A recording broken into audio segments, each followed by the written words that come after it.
Honda Mobilio. So push start installation with remote start. Version 2 itong kinabit natin. May app control na kasama to. Nagkabit na rin tayo dito ng OEM chime, alloy case, and then ng isang pares na Bosch Europa horn. Okay? So remote start na natin. Press 3 times lang sa lock button. 1, 2, then 3. Start na yan. And pag lumapit kayo dyan, mag-automatic unlock na rin yung kotse nyo. Papasok na lang kayo sa kanya para paandarin siya. Then, pakita ko yung push start button na kinabit natin. So ito yung push start button na kinabit natin. Okay, fully red yung illumination. Pag accidentally napindot, hindi mamamatay yung kotse. Okay. Tapos, matic transmission, park luggage, tsaka handbrake. Kapag naka-drive or naka-reverse, hindi nyo siya mapapa-start. Ganun siya ka-safe. And then, kapag tumapa ka ng brake, kahit hindi ka pa maalis, auto-lock lahat ng doors. And then, even naka-andar, pwede ka mag-unlock.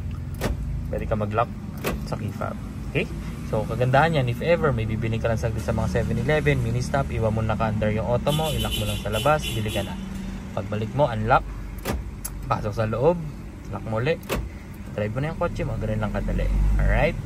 Tapos, kapag gusto mong patayin, pwede sa application or dito na lang. Kapag mo yung brake, isang pindot, patay na yan. And then yung itsura ng button natin kapag nakapatay is ganito.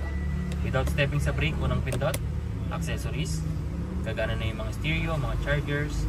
Pangalawang pindot, bubukas yung cluster. Yan, pwede nyo nang itaas or ibaba yung bintana nyo nang hindi naka-start yung kotse.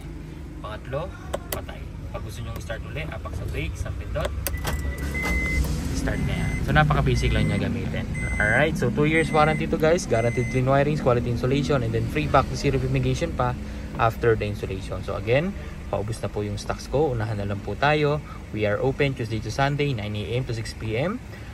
First come, first serve po tayo. And Waze nyo na lang po yung location namin. Search nyo lang po sa Google Maps or Waze. Gavin Auto Accessories PH Las Piñas. Lalabas na po yan. Alright, so maraming salamat po. Bye!